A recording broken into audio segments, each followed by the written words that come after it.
RSS पर लगा ban, BJP बचा नहीं पाई। आरएसएस पर 100 साल बाद पहला सवाल, भागवत के जवाब से बवाल। हिंदू धर्म से बड़ा कौन हो गया आरएसएस। दोस्तों, जो काम पिछले 100 सालों में नहीं हुआ, वो सवाल अब खुलकर पूछा जा रहा है। क्या आरएसएस कानून से ऊपर यहां पर हो गया है? क्या आरएसएस पर नकेल कसने की शुरुआत यहां पर हो चुकी है? दोस्तों, ये सवाल इसलिए यहां पर खड़े हो रहे हैं क्योंकि कर्नाटक के गृह मंत्री प्रियांक खड़गे के एक पत्र ने बीजेपी आरएसएस में भूचाल यहां पर ला दिया है। आज हम बात करेंगे उस पत्र की, आरएसएस चीफ के जवाब की और उस जवाब पर मचे बवाल की। तो वीडियो आप आखिर तक बने रहिए वीडियो में। नमस्कार, मैं हूं राधा राणा और आप देख रहे हैं प्यारी। चलिए खबर की शुरुआत यहां पर करते हैं। दोस्तों, सबसे पहले देखिए ये पत्र, आप देखिए जो कर्नाटक के गृह मंत्री प्रियांक खड़गे ने आरएसएस चीफ मोहन भागवत को लिखा है।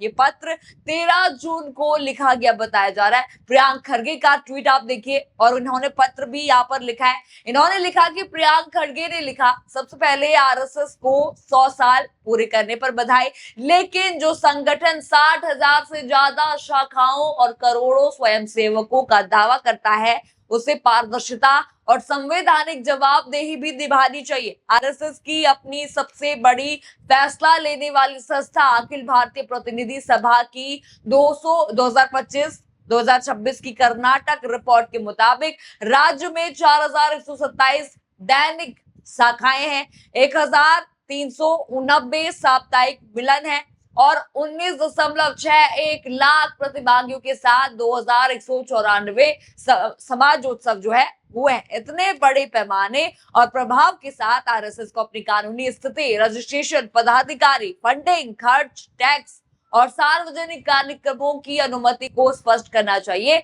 अगर नागरिकों, मजदूर संगठनों, एनजीओ, ट्रस्ट, मंदिरों और कंपनियों को रजिस्टर और कानून का पालन करना पड़ता है, तो आरएसएस को इससे छूट क्यों मिले? साफ आपने ट्वीट यहां पर देखा। दोस्तों, ये सवाल बहुत सीधा और तीखा है। जब हर छोटे दुकानदार को, हर एनजीओ को, हर ट्रस्ट को रजिस्ट्रेशन यहां पर कराना पड़ता है, तो आरएसएस को छूट आखिर क्यों यहां पर मिल रही है? अब देखिए आरएसएस चीफ इस सवाल का जवाब क्या दिया है, वो भी आप देख लीजिए। मोहन भागवत जी इस वक्त केरल के दौरे पर थे। एक कार्यक्रम में भी किसी ने उनसे यही सवाल पूछा, तो देखिए उन्होंने क्या जवाब दिया। वीडियो आप देखिए। Karnataka government had directed the activities of RSS are secretive and it must register. What is your response? I don't need to respond. There are so many unregistered things going on. And we are not secretive, we are working on open ground. We are calling people and telling them about Sangha. This is politics. And all these gimmicks are being tried. Don't do that. We are used to it. After say 10-15 years of starting of Sangha, we had to face all these things. We are used to it. If they don't happen, we feel something is amiss. So I don't need to respond. Sangha started in British times. And Sangha started as a public will. I narrated you how that churning of minds went on. And the all accepted conclusion was taken up and worked upon. That was the Sangha. So it doesn't need any restrictions. Hindu Dharma is not registered. Many things are not registered. देखा आपने, video देख लिया।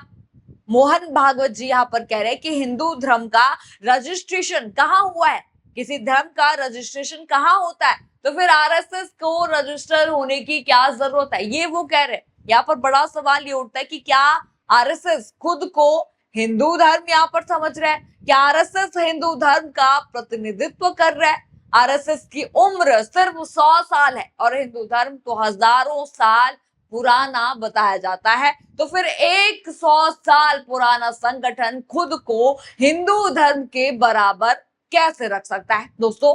और आगे मोहन भागवत जी यहाँ पर कह रहे हैं कि जब अंग्रेजों का शासन था 1925 में, जब आरएसएस बना, तब अंग्रेजों ने भी इसका रजिस्ट्रेशन नहीं किया, तो फिर आज रजिस्ट्रेशन की जरूरत क्या है? ये मोहन भागवत जो है यहाँ पर जवाब दे रहे हैं। दोस्तों, सवाल यहाँ पर ये बनता है, अंग्रेजों ने रजिस्ट्रेशन भले ही ना किया हो तो वो तर्क है, अंग्रेज तो खुद जो है इस देश पर गैरकानूनी कब्जा करके बैठे थे, खुद ही वो गैरकानूनी रूप से यहाँ पर कब्जे जमाए बैठे थे।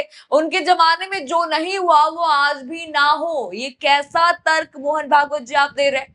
इस जवाब पर तीखी प्रतिक्रियाएं जो है आनी शुरू हो गई हैं।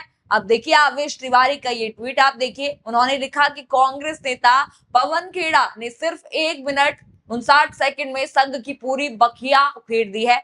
पवन जी का गुस्सा वाजिब है, आखिर हिंदू धर्म की ठेकेदारी किसने दी आरएसएस को? वीडियो देखिए, पवन खेड़ा का बयान आप देखिए। कल एक वीडियो देखा, मोहन भागवत जो अपने आप को सरसंघचालक मानते हैं किसी संस्था की जिसका नाम है आरएसएस, जो अपने आप को एक सांस्कृतिक संगठन बोलता है लेकिन तमाम तरह की राजनीतिक और अंडरग्राउंड एक्टिविटीज में शामिल रहता है। सरसंघचालक कहते हैं कि आरएसएस पंजीकृत इसलिए नहीं है, रजिस्टर्ड इसलिए नहीं है क्योंकि हिंदू धर्म भी पंजीकृत नहीं है, रजिस्टर्ड नहीं है। सुनकर भद्दा लगा, आपको भी लगेगा, अटपटा लगा।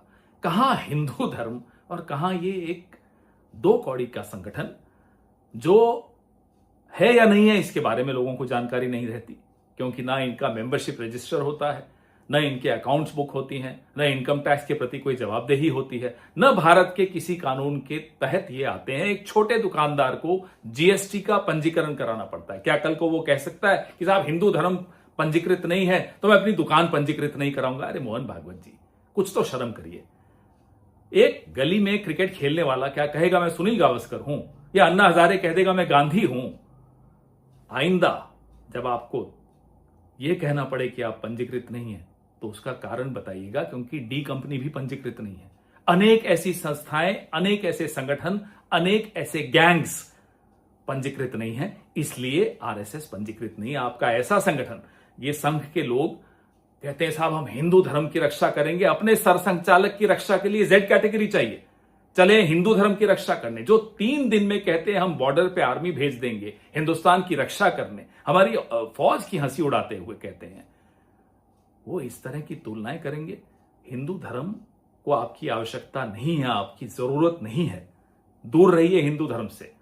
हिंदू धर्म को आपसे बचा के रखना एक बहुत बड़ी जिम्मेदारी एक एक भारतवासी के कंधे पर है। पवन खेड़ा का बयान आपने देखा, किस तरह से वे साफ साफ यहाँ पर कह रहे हैं, कुछ तो सहन कीजिए। आरएसएस को वो कह रहे हैं आप आरएसएस पंजीकृत नहीं है, इसका असली जवाब दीजिए, हिंदू धर्म से दूर रहिए। साफ वो यहाँ पर कह रहे हैं, वीडियो में वो कहते दिख रहे हैं। दोस्तों अब एक और गंभीर मुद्दा आप देखिए, प्रियांक खरगे का दूसरा ट्वीट आप देखिए। उन्होंने लिखा आरएसएस चीफ मोहन भागवत का दावा है कि आरएसएस सेना से भी तेज 3 दिन में फौज तैयार कर सकता है। अगर कोई एनजीओ ये दावा करे कि वो भारत की सेना से भी तेज एक फौज खड़ी कर सकता है, तो क्या राज्य सरकार को उसकी कानूनी स्थिति, ढांचा, ट्रेनिंग, फंडिंग, कमांड, चेन और जवाबदेही जानने का हक नहीं है? ये सिर्फ एक बयान नहीं है, ये राष्ट्रीय सुरक्षा, सार्वजनिक व्यवस्था और संवैधानिक जवाबदेही का गंभीर सवाल है।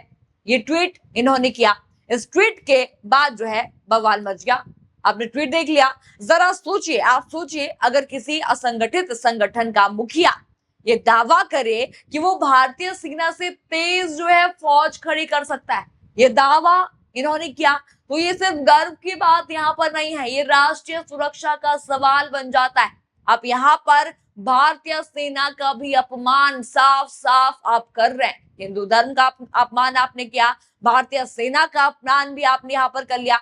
अब देखिए अजय कुमार लालू का बयान आप देख लीजिए। उन्होंने ट्वीट किया, एक छोटे दुकानदार को, देश के सामान्य नागरिक को रजिस्ट्रेशन करनी पड़ती है, लेकिन 100 साल से आरएसएस बिना पंजीकरण के सरकारी प्रोटोकॉल में है। आरएसएस देश के नियम कानून से ऊपर कैसे हो सकती है? मोहन भागवत को इसका जवाब देना पड़ेगा। आप ट्वीट देख लिया आपने, वीडियो आप देख लीजिए क्या कह रहे हैं।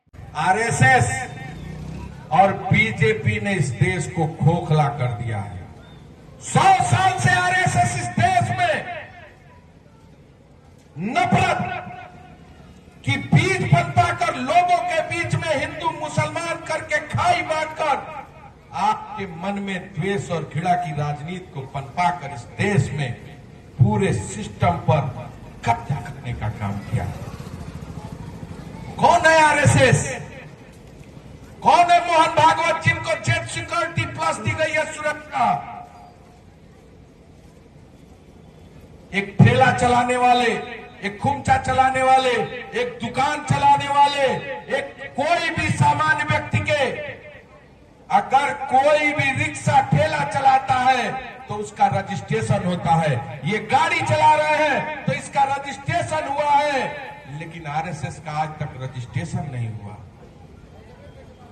100 साल से चलने वाला वो संगठन, आखिर पैसा कहां से आता है? कितना रुपया आता है? कितना फंड आप खर्चा करते हैं? आपने स्कूल बनवाया, आपने संस्था बनवाया, आप कैंप लगाते हैं, आखिर ये पैसा कहां से आता है? क्या मोहन भागवत को बताना नहीं चाहिए? जेट सुरक्षा लेकर आज देश की सारी संस्थाओं पर कब्जा करने वाले मोहन भागवत को बताना नहीं चाहिए कि आज उनके संस्था का रजिस्ट्रेशन नहीं हो पाया है? क्यों नहीं हुआ? क्या इस देश में लोकतंत्र नहीं है? रिक्शा चलाने वाले का नाम जाना जाएगा किसका रिक्शा है, मोटरसाइकिल चलाने वाले का नाम जाना जाएगा मोटरसाइकिल किसका है, छोटा दुकान चलाने वाले का नाम मांगा जाएगा रजिस्ट्रेशन किसका है। पुलिस और तमाम अधिकारी रोज उसका जीएसटी बिल और तमाम कागज चेक करेंगे, लेकिन ये आरएसएस का कागज नहीं चेक होगा। वीडियो आपने यहाँ पर देख लिया दोस्तों। सवाल यहाँ पर बहुत सीधा आता है। एक रिक्शा चालक को भी लाइसेंस चाहिए होता है, एक छोटी दुकान को भी जीएसटी रजिस्ट्रेशन चाहिए होता है, लेकिन लाखों स्वयंसेवकों और हजारों करोड़ के प्रभाव वाला संगठन यानी कि आरएसएस बिना रजिस्ट्रेशन के चल रहा है। ये कैसा इंसाफ यहाँ पर है?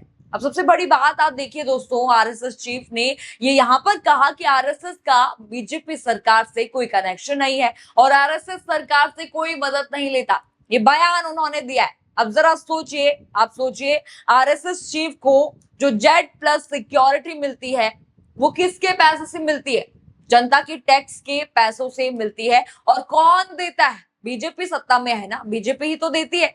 अगर सरकार से कोई लेना देना इनका नहीं है, अगर कोई रजिस्ट्रेशन नहीं है, अगर कोई कानूनी ढांचा नहीं है, तो फिर टैक्स पेयर्स के पैसे से सिक्योरिटी किस आधार पर इनको मिल रही है? ये सवाल खुद आरएसएस चीफ के जवाब से ही खड़ा यहाँ पर हो गया है। उनके बयान से ही ये सवाल यहाँ पर खड़ा हो जाता है। दोस्तों, सबसे बड़ा सवाल यहाँ पर यही है, क्या आरएसएस बैन होगा?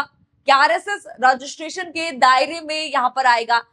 या यही जो है ठंडे बस्ते में यहाँ पर ये बात, ये खबर जो चली जाएगी? जिस तरह से इन्होंने कहा कि हिंदू धर्म जो है रजिस्ट्रेशन इनका नहीं हुआ है हिंदू धर्म का, तो जो है हम क्यों रजिस्टर यहाँ पर हुए? अगर आप रजिस्टर यहाँ पर नहीं हो रहे तो जनता के पैसों का जो टैक्स आपको मिलता है उसको आप क्यों ले रहे हैं? मत लीजिए उसको। क्यों आप हिंदू मुस्लिम यहाँ पर फैला रहे हैं? उसको मत करिए। ये बिल्कुल भी इस देश के लिए, इस लोकतंत्र जो है देश के लिए सही नहीं है। जिस तरह से आरएसएस ये बयान यहाँ पर दे रहा है कि उसको कोई रजिस्ट्रेशन की जरूरत नहीं है। आपका क्या कहना है इस पर? हमें कमेंट करके आप जरूर बताइए। खबर आपको पसंद आई हो तो चैनल को लाइक करें, शेयर करें और सब्सक्राइब करें और बने रहिए पीआरबी के साथ। धन्यवाद।